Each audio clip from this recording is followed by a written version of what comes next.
Só que a maioria dos idosos, as pessoas idosas, elas têm dificuldade de mudar de opinião, mudar de rumo, mudar de objetivo. Então nós percebemos que Abraão, de fato, foi um grande homem. Isso é inquestionável. Através da vida de Abraão, diz a história, vai dizer, e nós vivemos isso, presenciamos isso, surgiram praticamente as grandes religiões do mundo. A religião islâmica, a base dela, do islamismo, a base dela é a vida de Abraão. O judaísmo, a base dela é a vida de Abraão.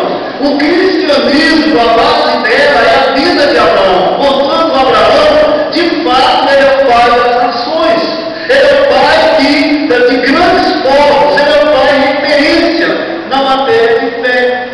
E às vezes, quando a gente lê esse texto, eu fico me perguntando, então, por que olhar na vida de Abraão? Por que Deus trouxe grande pesar à alma de Abraão? Por que Deus trouxe esse grande, vamos dizer assim, desafio à vida de Abraão?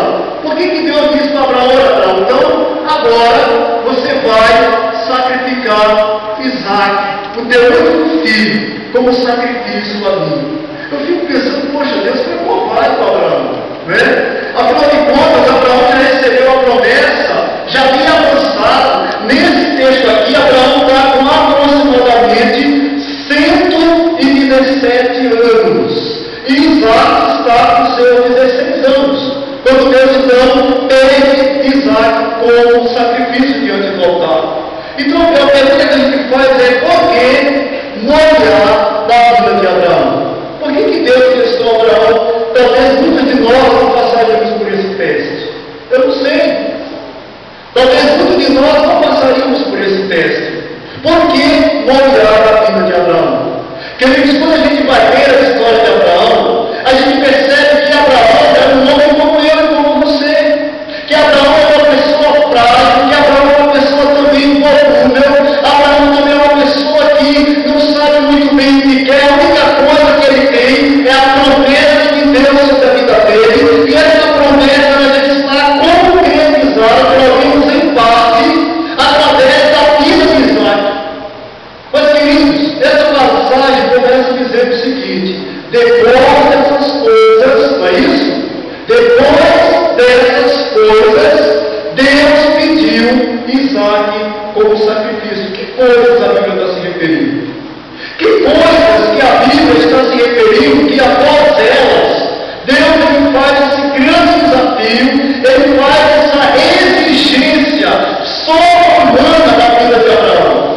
Eu queria destacar 3 coisas que estavam acontecendo, ou que aconteceram na vida de Abraão, que leva ele para Moriá, que Deus exige dele um sacrifício tão grande e tão absurdo às vezes, né, de alguém fazer a alguém. Queridos, primeira coisa que acontece: por que Deus pede Isaac como sacrifício diante do altar? Primeira coisa que aconteceu: o esfriamento da relação de Abraão com Deus. Depois do nascimento de Isaac, Abraão já não era mais o mesmo. Quando a gente vai ler o texto bíblico, está nas entrelinhas claramente o que aconteceu na vida de Abraão. O problema é que nós localizamos de Abraão como pai da fé e esquecemos que, se não fosse por Deus, se não fosse pela misericórdia de Deus, a própria promessa que havia feito a Abraão ficaria no esquecimento, e Abraão com certeza não teria condições de viver na mais profunda dimensão essa promessa de Deus para a vida dele. Primeira coisa que acontece: o esfriamento do relacionamento de Abraão com Deus após o nascimento de Isaac.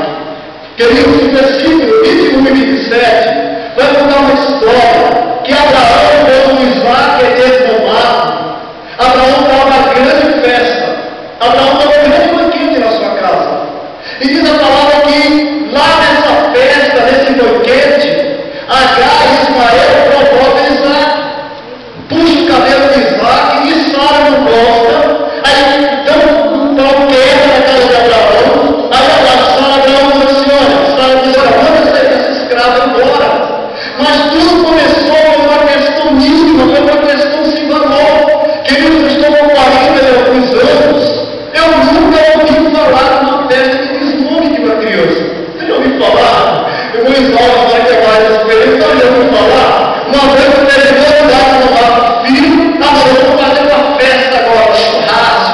porque a criança acabou no mesmo lugar. Queridos, depois que Isaac nasceu, a relação de Abraão com Deus começou a esfriar.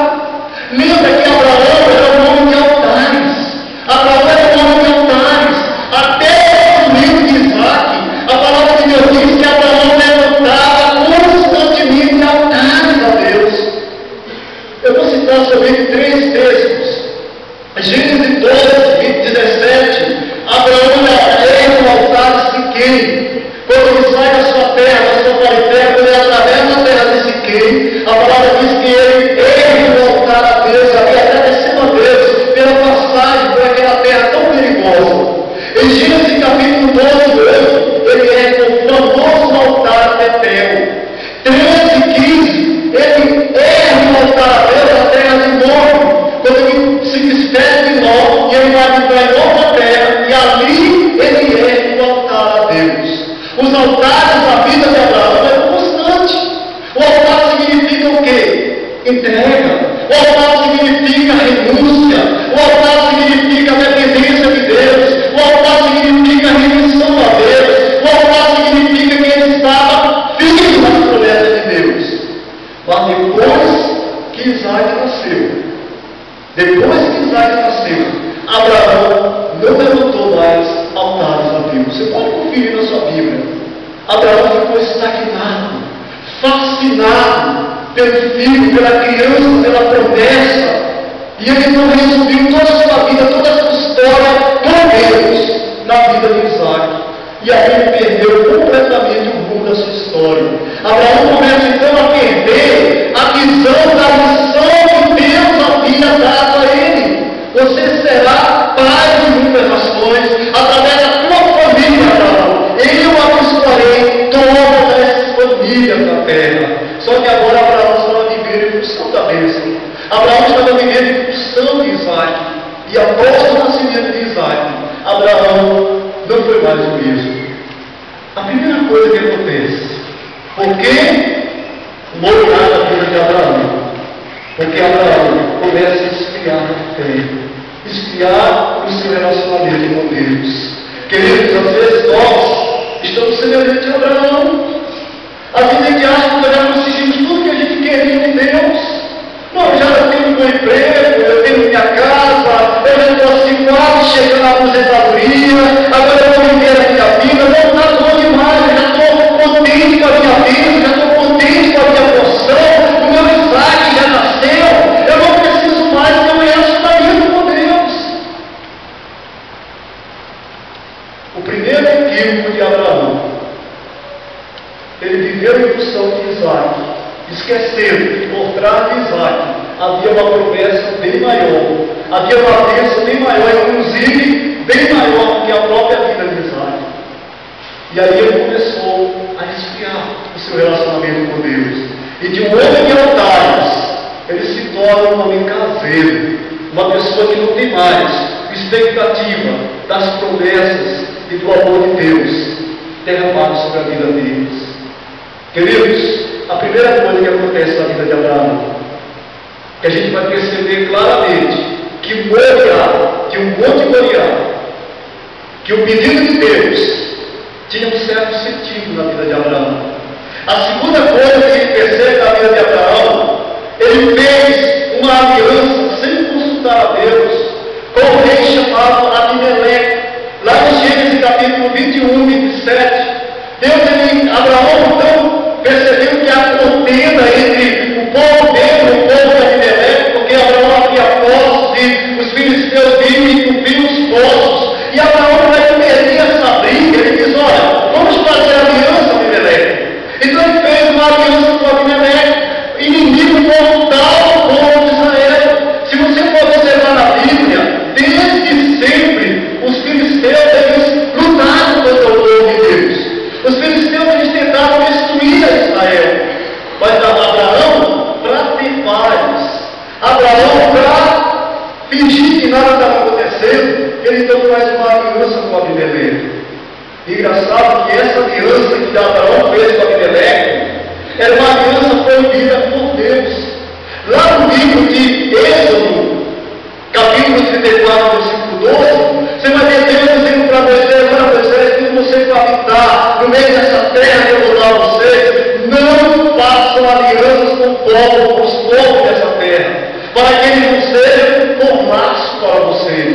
E Abraão estava fazendo aliança com Abimeleque. E Abraão então faz novamente um grande churrasco. O Abraão parece que gostava de churrasco. Tudo terminava o churrasco. Ele fez uma festa enorme. Só que ele estava fazendo uma aliança, queridos, com alguém que Deus não aprovava. Talvez eu e você estamos agindo como Abraão. Com quem você está se aliançando nesses últimos dias? Com quem você está fazendo alianças, queridos? Com quem você está vendendo direito da tua primogenitura de servo e serva do Senhor? Para quem você está vendendo esse direito seu? Com quem você está se aliançando nesses últimos dias? Às vezes a pessoa, a moça, o rapaz, começa a namorar, vai namorar com uma pessoa que não é evangélica, nada contra, às vezes está certo, às vezes está certo. Mas você está tentando misturar óleo com água, querido, isso não vai dar certo. Você está querendo misturar treva e luz, isso não vai dar certo. Com quem você está firmando aliança nesses últimos dias, a tal ponto que você está esquecendo que você foi chamado para ser uma bênção nas mãos de Deus, como Abraão foi chamado, como Abraão foi determinado. Abraão, sendo uma bênção. Amém, queridos? Amém. Nós também somos chamados para ser uma bênção na mão do Senhor. E Abraão, primeiro, estava perdendo o rumo da história. Isaac nasce. Você já viu essa história, hein? A pessoa que ora, eu quero ter um filho, eu quero ter um filho, eu quero ter um filho, Deus veio a pessoa com o filho. Aí ela começa a superplanejar um filho, quando eu vou mais na igreja, porque o menino pode pegar uma gripe, pode pegar um copo de água, começa a superproteger a criança, como se o Deus que deu era um Deus capaz de criar e de cuidar dessa criança. Quem está na vida, meu amado, é Deus. Não é somente no meio, não é somente os cuidados, é Deus. A palavra diz que a nossa vida é o sopro de Deus, que está na palavra de Deus, na vontade de Deus, no querer de Deus. Portanto, que vivamos para a glória do Senhor. Que vivamos para a glória do Senhor. Deixa de ser bobo. Super cuidado nunca fez ninguém crescer. Super proteção nunca fez ninguém ir muito longe. Deus é que sabe todas as coisas. Portanto, libere-se de Isaac, para que ele seja de fato uma bênção das mãos de Deus. Abraão estava super protegendo Isaac, cuidando de Isaac, aguardando Isaac, e ele começou a viver em função de Isaac. Depois, como se não bastava, ele vai e faz uma aliança com o povo que Deus não queria, com o povo que Deus não dava a palavra de bênção. E Abraão, então, no segundo momento, ele faz uma aliança com o filisteu. E mais adiante você vai ver quem foi o povo filisteu na vida do povo israelita. Foi uma pedra no sapato, literalmente. Vivia perseguido, matando, invadindo, roubando, não é? Porque um dia Abraão quis fazer uma aliança com esse povo. Queridos, a terceira equívoco que Abraão comete, e quando chega no versículo 22, diz: depois dessas coisas, depois da supervalorização de Isaac, depois de ter feito uma aliança com o homem, com o povo que Deus não abençoava, o terceiro equívoco na vida de Abraão está em Gênesis, capítulo 21, versículo 33. Abraão abre exceções e ele põe em risco a promessa de Deus para a vida dele. Você sabe o que Abraão fez? Na tua tradição é falar de camargueiras, né? Uma coisa assim. Abraão plantou árvores, e diz a palavra que ele plantou árvores, e ali ele começou a cultuar a Deus. Queridos, no mundo pagão, quem plantava árvores e quem cultuava Baal, Astarote, você lembra lá do Antigo Testamento? Era o povo pagãos, eram os filisteus, os amorreus, esse povo que adorava debaixo de árvore. Então, Abraão deixa de ser um construtor de altares, deixa de ser um homem que adorava a Deus, deixa de ser um homem que buscava a Deus, e agora ele se contenta em construir altares, bosques. E diz a palavra que Deus não se agradou daquilo que Abraão fez.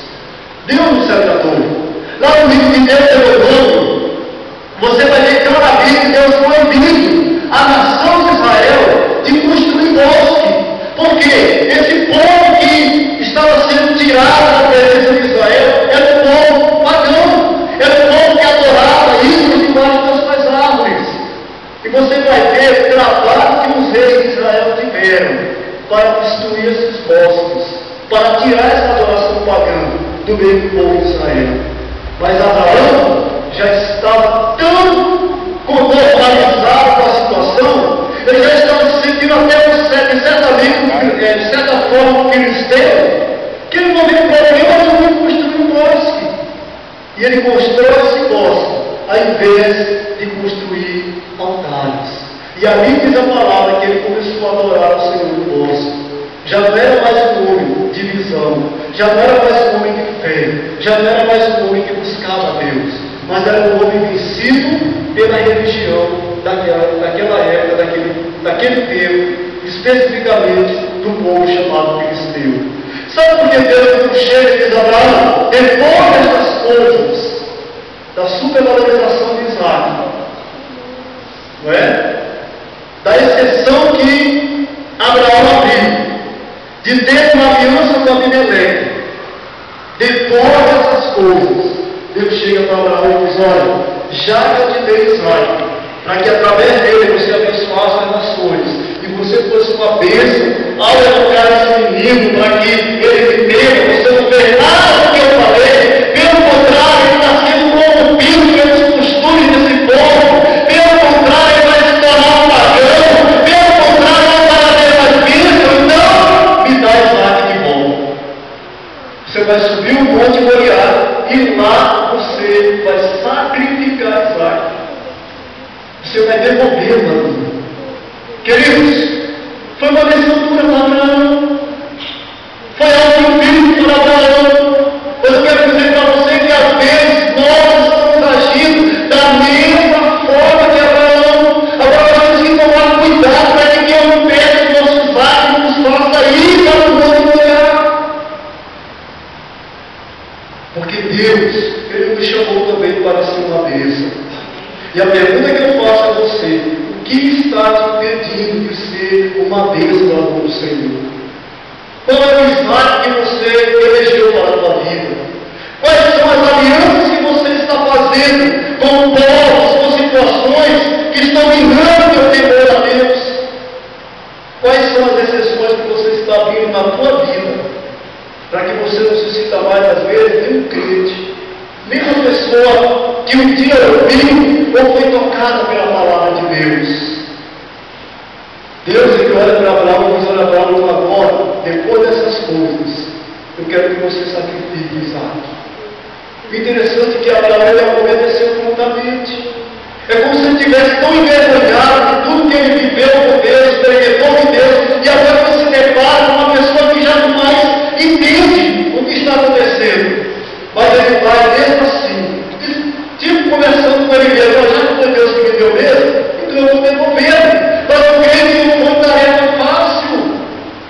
Primeiro que Deus estava nesse negócio, querido, imagina um idoso de 117 anos, pega um menino de 16 anos, menino é novo, hein? Menino é novo, você vai me sacrificando, eu deitar aqui e ficar quietinho. O velhinho desse está no nome, se pudesse sair correndo, né? Mas Deus estava nesse negócio. Deus fez com que Isaac ficasse calminho. Deitou, o menino começou a questionar, pai, está aqui o cutelo, está aqui a lenha, mas cadê o cordeiro? Ali Abraão começa a lembrar de quem ele era e de para qual motivo ele foi chamado, para ser uma bênção. E aí Abraão responde, olha, o cordeiro Deus proverá. Deus vai prover o cordeiro para si, meu filho. Deus vai prover o cordeiro para si. E quando Abraão começa a construir o altar, o que veio à mente de Abraão? Que ele havia sido um homem que até aquele momento havia desprezado os altares de Deus. Que até aquele momento ele havia esquecido. Que Abraão viveu um bom tempo no meio dos filisteus. Abraão viveu mais de 20 anos nessa localidade. Então, durante 20 anos, Abraão ele não levanta um altar de Deus. E ele vai levantar talvez o altar mais angustiante da vida dele. O altar mais sofrível. O altar que não era de adoração, não era de louvor, não era de gratidão, não era de quem dizer a Deus, era um altar de dor e lágrimas. Porque ele havia esquecido quem ele era. Por qual motivo Deus o chamou para ser uma bênção. Imagina se fosse fazer esse altar sabendo que ele teria que sacrificar o seu filho. Aí o que a Bíblia fala? Abraão, agora que você lembrou quem é você, e eu tenho certeza que você sacrificaria teu filho por mim, teu único filho. Não toques o menino, porque agora eu sei que tu temes a Deus. Agora eu sei que tu temes a Deus. Abraão foi curado, queridos. Abraão foi sarado. E olha que coisa maravilhosa. Deus não trabalha só uma parte da nossa vida, Deus trabalha com o povo. Nós que somos bons, que estamos só olhando as partezinhas como quebra-cabeça dessa. Deus não. Deus trabalha no todo, através do aparente fracasso de Abraão, através da derrota de Abraão. Deus faz uma aliança novamente com Abraão, e a partir desse episódio, Deus diz para Abraão: olha, entre vocês não haverá sacrifício de crianças, porque era comum esses povos sacrificarem crianças.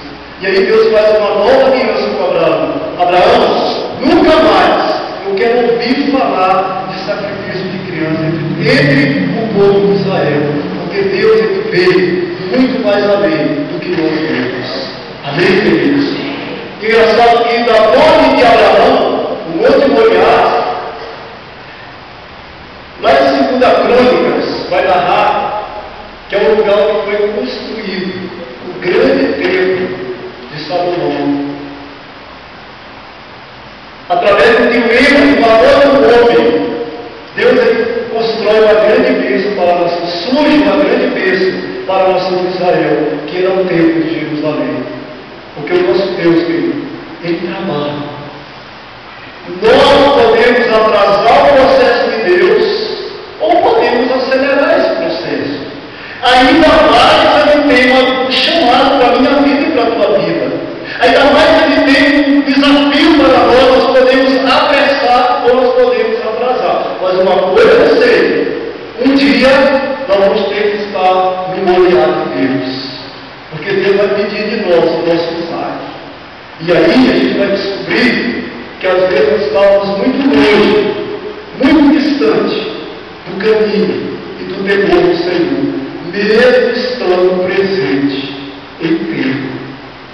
Mesmo estando presente em tempo. Eu sempre digo que a pessoa mais propícia para perder a fé, em muitos momentos você sabe que é o pastor, em muitos momentos é o pastor. Que aí você lida tanto com o fator religioso, igreja. Uma das coisas que eu me convencio muito, quando eu vou ler a Bíblia, eu nunca leio a Bíblia pensando no sermão que eu vou pregar, mas essa passagem aqui é uma ótima passagem para pregar. Essa passagem aqui é uma ótima palavra para a igreja. É a grande tentação. A gente vê a Bíblia com um olhar para o outro, e não para nós. É o desafio que nós temos de entender que todos nós somos chamados para ser uma bênção para o povo do Senhor. Mas também nós temos que entender que existem muitos Isaacs nas nossas vidas, que existem muitas exceções, que existe muita quebra dessa aliança que nós fizemos com Deus. Portanto, amado, ofereça o seu Isaac. O que está impedindo você ser uma bênção? Ofereça a Deus o motivo do teu esfriamento espiritual. Alguma coisa está fazendo você ficar frio espiritualmente. Você sabe que a gente ouve por aí o pessoal falar: o diabo manifestou, e Satanás não falha. Queridos, o diabo não é perigoso quando ele aparece. Porque quando ele aparece, ele está no nome de Jesus, está lá, só você repreender, ele vai embora. O diabo não é perigoso quando ele aparece. Ele é perigoso quando ele trabalha na escondida. Ele é perigoso quando ele trabalha no silêncio. Porque quanto menos a gente espera, você está todo laçado, todo amarrado, como diz por aí, né? Acho que por isso essa expressão está lá. Está todo envolvido. Por quê? Porque a Bíblia fala que ele é sagaz, ele é astuto. Quem é uma pessoa astuta, hein? É uma pessoa que dá alarme, é uma pessoa que diz: olha, eu vou te pegar, olha, você está na minha lista. Não. A palavra astuto já diz tudo. Alguém com matilha, alguém que sabe a hora certa de atacar, sabe a hora certa de falar, de calar, enfim. A pergunta que eu faço para você nessa noite: o esfriamento do relacionamento de Abraão com Deus Você valorizou Isaac. Qual é o motivo do teu esfriamento espiritual, do nosso esfriamento espiritual? Qual é o motivo? Algum motivo teve. Então lembre-se de Isaac, do altar do Senhor. Quer que as alianças te afastaram de Deus e do seu chamado para a tua vida. Olha, eu conheço pessoas que casaram, não sei porque eu estou falando dessa questão, que casaram com outra pessoa que não era da igreja, e essa pessoa ela vivia, ela era envolvida com uma série de coisas. Queridos, quando a Bíblia fala que são duas, tomará o nome da sua esposa e ambos, se casarão, se tornarão uma só carne, não é? Então toda a carga espiritual de um passa para o outro. Toda a carga espiritual de um passa para o outro. E aquela irmã, todas as vezes que a gente orava, passava uma hora, tinha algum tipo de situação na vida dele. E vai mesmo. Se a pessoa não vigiar, se a pessoa não se fortalecer em Cristo, por quê? Porque firmou uma aliança. E a aliança não é só a parte externa, é a parte interna também. Então, em nome de Jesus, quebre essas alianças que você tem feito para sair bem na foto. Para sair bem na foto, para não ser taxado de super crente, de chato, de não sei o quê. Quebre essas alianças na tua vida, em nome de Jesus. Porque você tem percebido, nós percebemos, que o olhar de Abraão se deu exatamente porque ele fez a aliança, porque Deus havia proibido que fosse feito. Queridos, e por último lugar, não abra exceções à tua vida. Não construa bosques. Não construa bosques.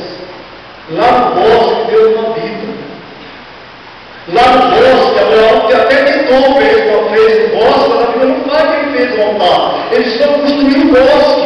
Sabe, tem muita gente no bosque e achando que está fazendo um grande favor para Deus, achando que é o guardião de todas as coisas, querido. As pessoas que mataram a Jesus achavam que estavam fazendo um grande favor para Deus.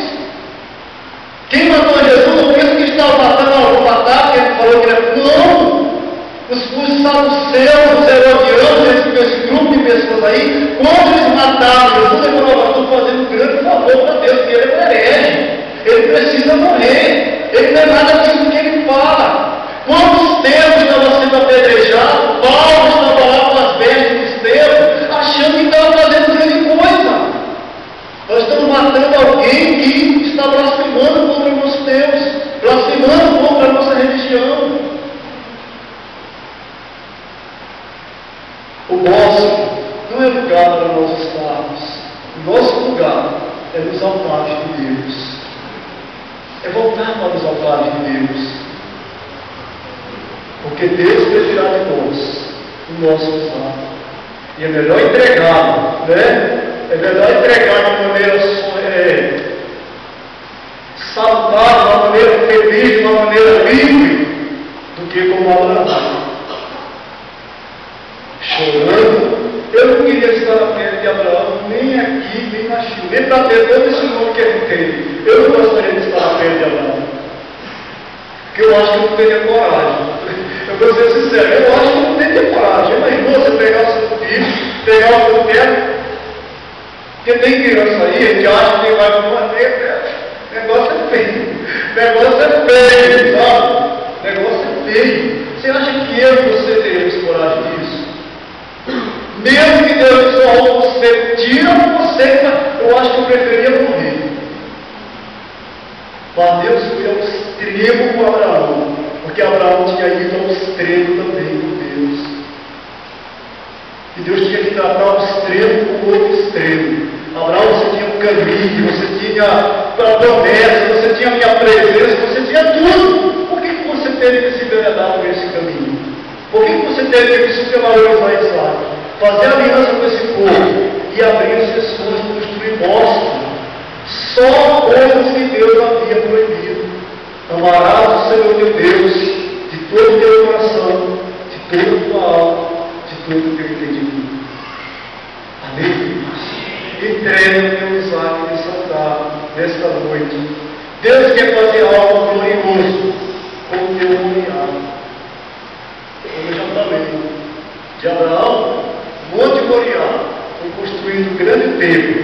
parece que essa história não vai se repetir, não é? Só que o que acontece no grande templo de Salomão, eles novamente perderam o foco, e o templo foi totalmente destruído, totalmente arrasado.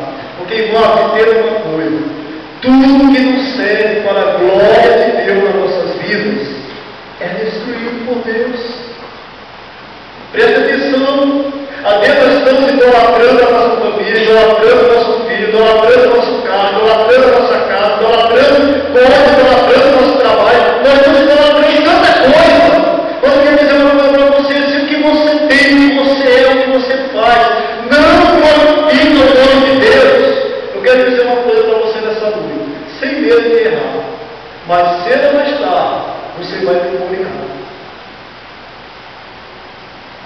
Misericórdia. Nós vamos comunicar. Não foi Deus que falou: eu não dou minha glória a outro. Não substitua minha glória, eu não divido minha glória com ninguém. Aconteceu com Abraão, e pode acontecer comigo, pode acontecer com cada um de nós. Por isso, é sempre tempo de sair da rota errada e voltar para os caminhos, para o temor e para a glória do Senhor. Amém? Que nesta noite, eu e você, possamos entregar o nosso Isaac diante do altar do Senhor. O nosso Isaac pode ser o nosso ministério. Às vezes se envolve tanto no ministério que acaba se esquecendo de se envolver com Deus. Sabe? Eu digo que o lugar mais fácil que tem da gente perder a nossa fé é dentro da igreja. Se não tomar cuidado, a gente perde aqui dentro. A mulher que perdeu as dracmas, ela não perdeu fora, ela perdeu dentro de casa. Jesus estava querendo ensinar algo para nós. Se nós não tomarmos cuidado, a gente se acostuma, querido. A gente escova dentro todo dia, todos os dias. Quando você vai escovar, você não vai pensar: estou escovando o dente, estou penteando o cabelo. É hábito, não é? É hábito. E nós somos muito propícios a gostar dos hábitos, porque eles não nos fazem pensar, eles não exige de nós nenhum esforço de uma mudança, não é verdade? Mas com Deus não. A Bíblia fala que a palavra de Deus se faz nova todos os dias, todas as manhãs, porque o Espírito de Deus ele é dinâmico. Deus nos chama sempre a renovar nossa aliança com Deus. Eu queria que você fechasse os seus olhos nesse momento, em nome de Jesus. Eu gostaria que a Silva tocasse aqui esse instrumento, que leva suavemente. Eu queria, irmãos, eu não queria orar por você daqui, de longe, onde você está. Eu queria desafiar você nessa noite. Se você quer vir diante do altar do Senhor, entregar o seu Isaac diante do altar do Senhor. Eu não sei o que nos prende, o que nos impede às vezes, mas no fundo nós sabemos, porque Deus tem nos chamado para ser uma bênção nas suas mãos. Eu peço que você feche os seus olhos, e se você sentir o desejo de vir diante do altar do Senhor nessa oportunidade, eu queria orar por você, para que nós não nos percamos diante do desafio, da missão, da missão que Deus tem dado a cada um de nós, de sermos uma bênção nas suas mãos. Se você ouviu a palavra, você quer renovar a sua aliança com Deus nessa oportunidade, eu desafio você a vir diante do altar do Senhor nessa noite.